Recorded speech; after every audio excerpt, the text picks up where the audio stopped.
लोकलच्या दारात उभे राहणे निष्काळजीपणा नाही असा महत्त्वपूर्ण निर्वाळा मुंबई उच्च न्यायालयाने दिला आहे। तर रेल्वे अपघातातील प्रवाशाच्या नातेवाईकांना भरपाई देण्याचे निर्देश देत यापूर्वीचा निकाल कायम ठेवला। या प्रकरणात कोर्टाने रेल्वे प्रशासनाचे कान टोचले। प्रकाश महाजन यांनी मनसे सोडण्याचे स्पष्ट कारण सांगितले आहे। मनसे हिंदुत्वापासून दूर जात असल्याने त्यांनी पक्षाला रामराम केला। राज ठाकरे यांना न घाबरता आपण संघाचे विचारांचे असल्याचे त्यांनी सांगितले। मुख्यमंत्री देवेंद्र फडणवीस यांच्या भेटीनंतर भाजपमध्ये प्रवेशाचे संकेतही दिले।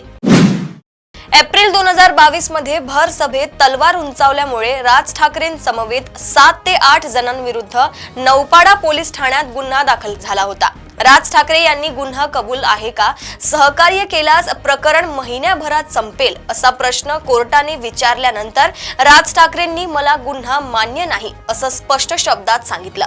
त्यामुळे अवघ्या काही मिनिटातच ठाणे कोर्टातील सुनावणी संपली।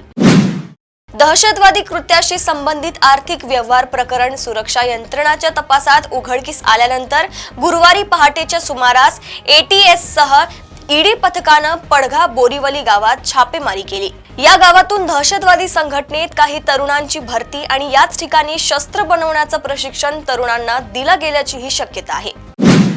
मुंबईतील वसईच्या अंबिका ज्वेलर्स मध्ये भरत शाह यांच्यावर धारदार चाकूने हल्ला करून लुटण्याचा प्रयत्न करणाऱ्या पती पत्नीला गुन्हे शाखेने अवघ्या 12 तासात अटक केली आहे। कर्जबाजारीपणातून हा हल्ला करण्यात आला होता। संत तुकाराम महाराज पालखी महामार्गाचे गेले 2-3 वर्षांपासून रखडलेले काम आणि अंडरपास, सेवा रस्ता अशा वेगवेगळ्या समस्यांसाठी सणसरच्या ग्रामस्थांनी आज प्रकल्प अधिकाऱ्यांना प्रश्नांचा भडीमार करत धारेवर धरले। मागील 15 दिवसांपासून सणसरच्या ग्रामस्थांनी पालखी महामार्गाचे काम सणसर हद्दीत बंद केले आहे।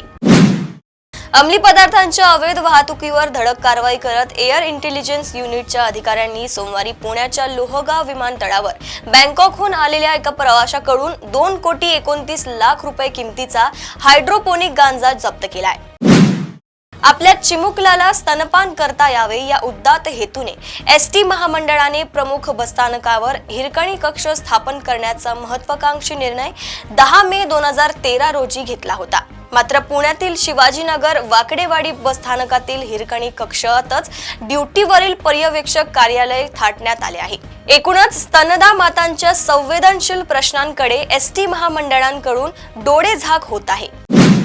फेरफार नोंद मंजूर करून देण्याच्या बदल्यात तब्बल 10 लाखांची लाच मागणाऱ्या सिन्नर तहसील कार्यालयातील महसूल नायब तहसीलदार संजय भिकाजी धनगर यास लाचलुचपत प्रतिबंधक विभागाने 2.5 लाखांची रक्कम स्वीकारताना मंगळवारी रात्री नाशिकमधील सोपान हॉस्पिटल समोर रंगेहात पकडले।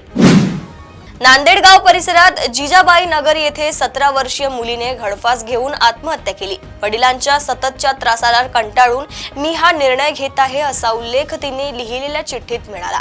मृत मुलीचे नाव संजीवनी जीवन रोडे असून तिच्या आईने दिलेल्या तक्रारीवरून जीवन गणपती रोडे याच्या विरुद्ध नांदेड सिटी पोलीस ठाण्यात गुन्हा नोंदवला आहे।